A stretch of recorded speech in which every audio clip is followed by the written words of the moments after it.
lemot laptop saya nih. Iya toh ratio.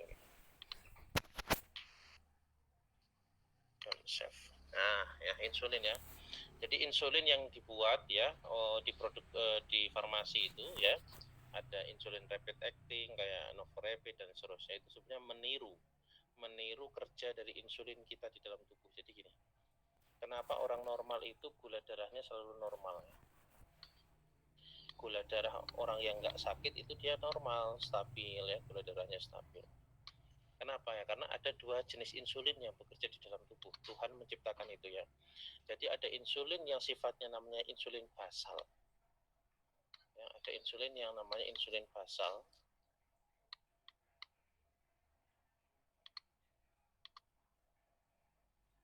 Siapa ini baru masuk? Ada insulin apa namanya? Insulin apa? Apa ini? Basal. Insulin yang sifatnya basal atau kerja lama, long acting. Jadi insulin basal ini diciptakan Tuhan untuk mengontrol gula darah seharian ya. Jadi dia mengontrol gula darah supaya dia bisa bertahan seharian ya, dari jam 12 malam ya atau ke jam 12 malam lagi, artinya 24 jam. Ingat ya, kalau insulin itu dalam jumlah yang cukup, maka gula darah orang akan normal. Ya, normal ya, dia normal atau terkendali. Salah satu yang berperan adalah insulin basal ya, di dalam tubuh kita, atau insulin long acting. Ya, di mana insulin ini akan biasanya disintesiskan malam hari ya, disintesiskan malam hari oleh tubuh. Nah, diproduksi atau disintesis malam hari oleh tubuh dan akan bertahan berapa lama di dalam tubuh? 24 jam.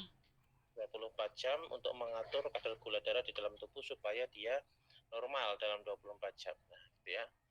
Nah, kemudian ada insulin lagi yang namanya insulin prandial. Insulin apa namanya? Prandial. Nah, prandial. Atau insulin yang atau disebut dengan insulin prandial atau postprandial, artinya insulin yang disintesis tubuh ketika kita makan ya. Ketika seseorang itu makan itu kan berarti karbohidrat masuk, maka gula darah akan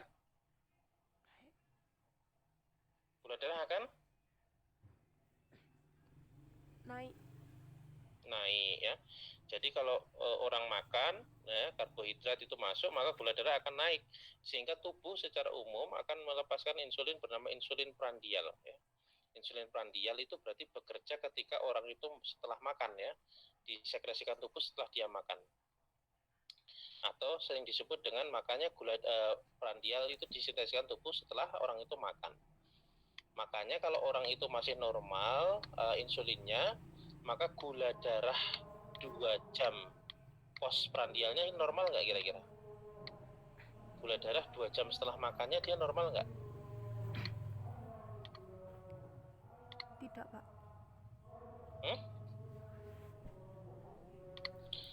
Kan kita makan, setelah makan kan katanya tadi karbohidrat masuk, gula darah naik. Iya. Ya toh? Iya. Dengan gula darah ini naik di dalam tubuh, maka tubuh melepaskan insulin yang namanya insulin prandial. Dengan adanya insulin prandial, maka gula darah 2 jam setelah makannya itu normal apa enggak? Normal, Pak. Ya normal, kan ada insulin prandial masuk gitu loh. Insulin gula darah 2 jam PP-nya normal. Ini ketika orang itu insulinnya masih, maka gula darah 2 jam PP-nya akan normal. Nah, itulah fungsi dari insulin yang namanya insulin basal di dalam tubuh, atau kita kenal dengan long acting, dan insulin prandial ya, atau kita kenal dengan insulin yang sifatnya rapid acting ya, rapid atau short acting. Rapid atau short acting. Rapid atau short acting. Ya, rapid atau short acting ya, insulin yang sifatnya rapid atau short acting itu disebut dengan insulin prandial. Ya, tujuannya dia adalah kenapa disebut dengan insulin prandial atau insulin postprandial? Nah, akan disintesis tubuh 2 jam setelah kita makan, gula darah kita tinggi, tubuh akan melepaskan insulin prandial, sehingga insulin prandial ini akan menurunkan gula darah kita setelah makan, sehingga gula darah 2 jam PP, ya GD2PP itu namanya adalah glukos 2 jam setelah postprandial atau setelah makan akan normal. Ya, karena ada insulin yang sifat sebagai insulin prandial, dan ada yang sifatnya sebagai insulin basal. Sehingga orang yang masih normal, kalau insulin basalnya normal, insulin prandialnya normal, kira-kira gula darahnya akan tinggi nggak atau hiperglikemi nggak? Enggak. Tidak. Akan hiperglikemi nggak?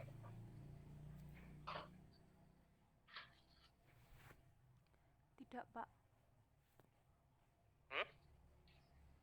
Tidak, Pak. Tidak. Gula darahnya dia akan tetap stabil, tidak terjadi hiperglikemi. Nah, pada orang DM itu bisa jadi sintesis insulinnya ini bermasalah karena sel beta pankreasnya bermasalah. Tadi insulin ini kan diproduksi oleh sel namanya sel beta pankreas. Ya kan? Kalau sel beta pankreasnya bermasalah, sekresi insulinnya kurang atau sensitivitas dari reseptor insulinnya berkurang, kira-kira gimana kerja, bisa nggak tubuh mensintesis insulin basal atau insulin prandial? Tidak. Enggak, Pak. Kalau tidak, maka gula darah akan gimana? Tinggi. Ya, gula darah akan tinggi. Nah, biasanya dilakukan pemeriksaan gula ya. Gula, ada pemeriksaan gula darah itu ada yang pemeriksaannya GDP, gula darah puasa, ya disingkat dengan GDP, dan ada GD2PP atau gula darah 2 jam setelah makan. Kalau GDP-nya yang tinggi, itu berarti biasanya mengindikasikan yang error di dalam tubuh atau yang kurang di dalam tubuh adalah insulin yang sifatnya basal. Itu kalau biasanya GDP-nya yang tinggi ya, gula darah puasanya yang tinggi. Kalau orang itu diabetes gula darah puasanya yang tinggi, kemungkinan dia membutuhkannya insulin yang sifatnya basal. Kenapa? Karena insulin basal adalah insulin yang sifatnya kerjanya lama, 24 jam di dalam tubuh untuk menormalkan gula darah. Nah, kalau orang itu sudah puasa, sudah nggak makan, tapi kok gula darah puasanya masih tinggi, nah berarti kemungkinan insulin basalnya, ya, ini yang bermasalah. Insulin yang akan mengontrol gula darah 24 jamnya itu yang bermasalah. Sebaliknya, kalau ada pasien diabetes, dicek kok gula darah 2 jam postprandialnya yang tinggi, nah ini berarti yang tidak main di situ adalah insulin prandialnya kemungkinan yang bermasalah. Ya, jadi kalau GDP itu biasanya kita gunakan untuk melihat apakah insulin basalnya bermasalah atau tidak. GD2PP itu kita gunakan untuk melihat apakah insulin prandialnya bermasalah atau tidak. Paham ini? Kalau dua-duanya, GDP-nya tinggi, GD2PP-nya tinggi, gula darah puasanya tinggi, gula darah 2 jam setelah makan atau postprandialnya tinggi, berarti gimana? Dia memerlukan insulin yang kayak gimana?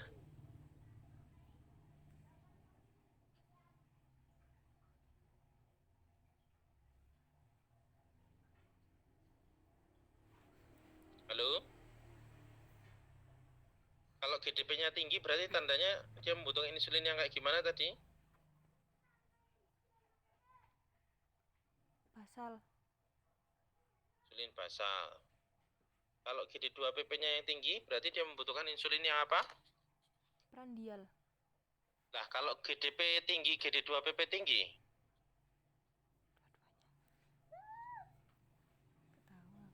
berarti dia membutuhkan insulin yang ada kombinasi insulin basal sama insulin yang ada komponen insulin prandialnya, atau kita kenal kalau sediaannya di Indonesia namanya Novomix ya, bisa jadi menggunakan Novomix. Ya, jadi gini. Nah, tadi insulin basal ya, insulin basal. Tadi contoh-contohnya insulin basal atau kita kenal dengan long acting apa aja? Ada long acting, ada super long acting, itu sama dengan basal ya. Long acting ya, long acting. Insulin long acting. Ada apa aja? Ada insulin detemir. contohnya? Detemir, insulin detemir apa contohnya? Levemir. Ya.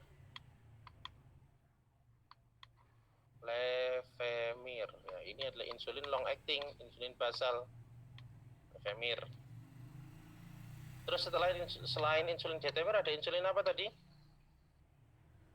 Yang termasuk long acting atau insulin basal?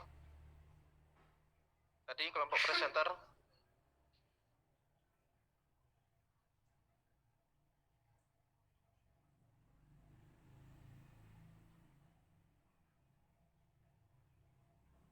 Halo, yang presentasi.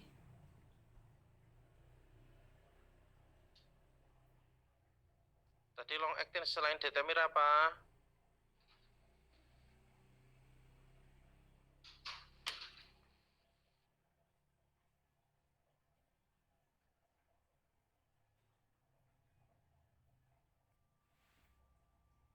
Hah? Yang keras.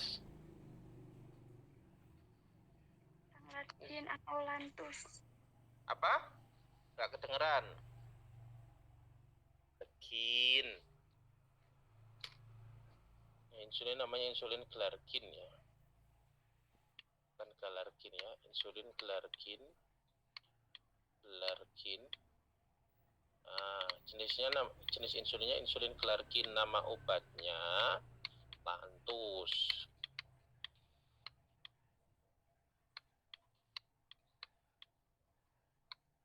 Berarti contoh yang basal siapa aja yang termasuk insulin basal? Yang termasuk insulin basal siapa aja? Itu loh udah jelas-jelas tuh tak tulis. Detemir sama Detemir glargin. Detemir sama glargin. Detemir contohnya siapa? Levemir. Glargin contohnya? Lantus. Lantus. Oke. Ya. Basal berarti sifatnya apa tadi? Sifat insulin basal kerjanya kerja apa? Long acting. Long acting. Long acting itu apa? Kerja lama. Ya, kerja panjang ya. Kerja panjang tujuannya berarti untuk mengontrol apa? Gula darah puasa. Gula darah sepanjang hari ya, selama 24 jam. Gitu ya. Nah, selanjutnya ada insulin prandial ya. Insulin prandial ya, itu ada rapid dan short ya. Insulin prandial tadi insulin yang dikeluarkan ketika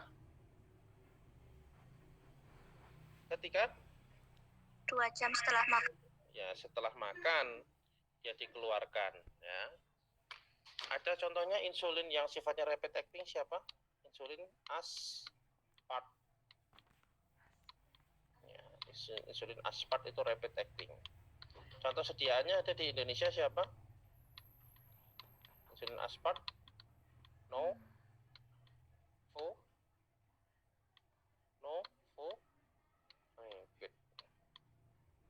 Ini isinya adalah insulin aspart, kerjanya rapid acting. No. Ya, novorapid ya. Insulinnya adalah insulin aspart, kerjanya dia rapid acting, merupakan jenis insulin prandial. Nah, kemudian ada juga insulin yang kerjanya di tengah-tengah ya. Misalnya orang itu gula darah puasanya tinggi, gula darah 2 jam PP-nya tinggi juga, maka harus diberikan insulin yang kerjanya kombinasi dia antara insulin basal sama insulin prandial. Ya, kita kenal dengan insulin namanya adalah Novomix. Nah, ada Novomix ya. Novomix ya. Dia tengah-tengah atau intermediate ya, kerjanya adalah sifatnya adalah intermediate. Dosisnya cuma 2 kali sehari. Oke, sampai sini paham? Paham? Nah, kalau paham, minggu depan kita lanjutkan ke jenis-jenis dosis. Bagaimana menghitung dosisnya untuk insulin pada pasien-pasien DM ya. Untuk saat ini cukup sampai sini dulu aja. Sudah ditulis? Sudah. Ya, pokoknya berarti minggu depan silakan bawa literatur ya, entah kalian mau download Medscape ya, namanya Medscape ya di aplikasi Play Store, silahkan cari Medscape atau mau download memes ya silahkan. Intinya kita minggu depan akan membahas dosis, saya tanya nanti. Novorapid itu berapa secara literatur dosisnya? Cari, tak acak. Namanya ini tanggal berapa ya? Oh iya Yasti, silahkan. Oh Nur Hasanah, silahkan ya. Kamu harus bisa menyebutkan. Makanya minggu depan saya acak, siapkan literaturnya, entah sekalian mau download Medscape boleh, atau mau download memes boleh ya. Yang penting akan saya tanyakan minggu depan. Harus bisa membaca literatur. Oke, sampai sini sudah paham ya? Paham, Pak. Oke. Saya absen dulu.